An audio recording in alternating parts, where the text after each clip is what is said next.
പുള്ളീന്റെ മേട ഈ അടുത്ത കാലത്ത് ഞാൻ കണ്ടു, കണ്ണ് തള്ളിപ്പോകും. തിരുവിതാംകൂർ രാജാവ് കാറ് വാങ്ങുന്നതിന് മുമ്പ് കാറ് വാങ്ങിയ ആളാണ് ആലുമുട്ടിൽ ചാന്നാർ.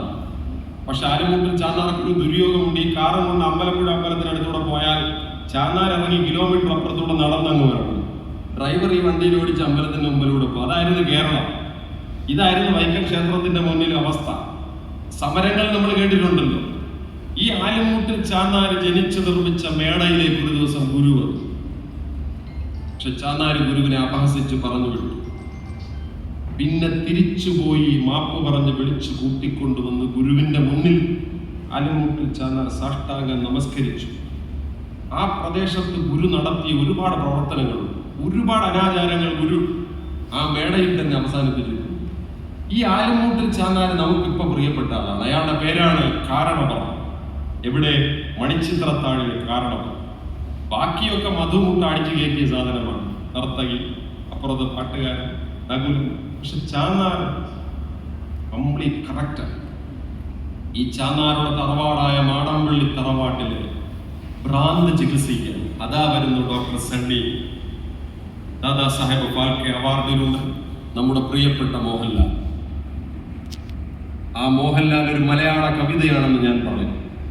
മോഹൻലാൽ എന്ന മലയാള കവിത എന്ന എൻ്റെ ലേഖനം ഈ ചൊവ്വാഴ്ച മാതൃഭൂമി ആഴ്ചപ്പതിപ്പിൽ വരുമ്പോൾ നിങ്ങൾ എല്ലാവരും ആ ലേഖനം വായിക്കണമെന്ന് കൂടി ഒരു തഞ്ചത്തിൽ ഞാനങ്ങ് പറഞ്ഞു വെച്ചുകൊണ്ട് പറയുകയാണ്. ഈ ഡോക്ടർ സണ്ണി അവിടെ കയറി വരും. ഈ ഡോക്ടർ സണ്ണിയുടെ ചെയ്തികൾ നിങ്ങൾ പ്രത്യേകം ശ്രദ്ധിക്കണം. മോഹൻലാൽ 2 സിനിമകളിൽ സണ്ണി എന്ന പേര് സ്വീകരിച്ചിട്ടുണ്ട്. ഒന്ന് ഉള്ളടക്കം എന്ന ഭ്രാന്തിന്റെ ചികിത്സയിൽ സണ്ണി. പക്ഷെ ആ സണ്ണി മരുന്ന് കുടിച്ച് ചികിത്സിക്കുന്ന ഡോക്ടർ. മരുന്ന് കൊടുത്തു. അയാൾ ചികിത്സിക്കുന്ന പെൺകുട്ടിക്ക് അയാളോട് പ്രണയമുണ്ടാകും. അപ്പോൾ അതിന്റെ പേരിൽ ഇയാളുടെ ഭാര്യയെ കൊല്ലും. ശോഭനെ. മരുന്നാണ് അയാളുടെ ഔഷധം. അയാൾ ഒരു സൈക്കോ അനലിസ്റ്റാണ്. അയാൾ ഒരു ഫ്രോയിഡിയൻ ഡോക്ടറാണ്. പക്ഷേ മണിച്ചിത്രത്താഴിലെ ഡോക്ടർ സണ്ണി അങ്ങനല്ല. ഡോക്ടർ സണ്ണിയുടെ പ്രഖ്യാതമായ ഡയലോഗ്, മറ്റാരും സഞ്ചരിച്ചിട്ടില്ലാത്ത വഴികളിലൂടെ ചിലപ്പോൾ ഞാൻ സഞ്ചരിച്ചെന്നിരിക്കും. ഈ വാക്യം തന്നെ ഡോക്ടർ സണ്ണി ഫ്രോയിഡിയൻ അല്ല, യുങ്ങിയനാണെന്ന് തെളിയിക്കുന്നു. ആരാ യുങ്ങിയൻ? Call Gustav യുങ്. സൂര്യക്കറിയാം. മനഃശാസ്ത്ര നിരൂപണത്തിലൊക്കെ നന്നായി ലീലാവതി ടീച്ചറെയൊക്കെ പഠിച്ചവർക്ക് നന്നായിട്ട് അറിയാം. ഈ കാൾ ഗുസ്താഫ് യുങ് ഒരു ഭയങ്കര സാധനമാണ്. ഒരുപാട് സഞ്ചരിക്കുന്ന ആളാണ് കാൾ ഗുസ്താഫ് യുങ്.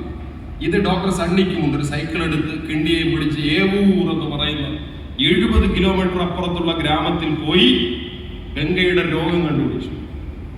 എന്താ ഗംഗയ്ക്ക് രോഗം വരാനുള്ള കാരണം? പട്ടുകൾ മൊത്തം കേട്ട് തല നിറച്ചതാണ് പ്രശ്നം. അമ്മച്ചി പറഞ്ഞു കൊടുത്ത ഉള്ള പുളു കഥകളെല്ലാം കേട്ട് അവളുടെ തലയിൽ ഭ്രാന്ത് ചുറ്റിക്കറങ്ങാൻ ആരംഭിച്ചു. ഈ ഭ്രാന്ത് മുഴുത്തപ്പോൾ കൽക്കട്ടയിൽ ഏതോ ഒരു ഡോക്ടർ കുറച്ച് ഗുളിക കൊടുത്തിട്ട് അതിനെ സപ്രസ് ചെയ്ത് വെച്ചു. അത് മോഹൻലാൽ പ്രൂവ് ചെയ്യുന്നുണ്ടല്ലോ.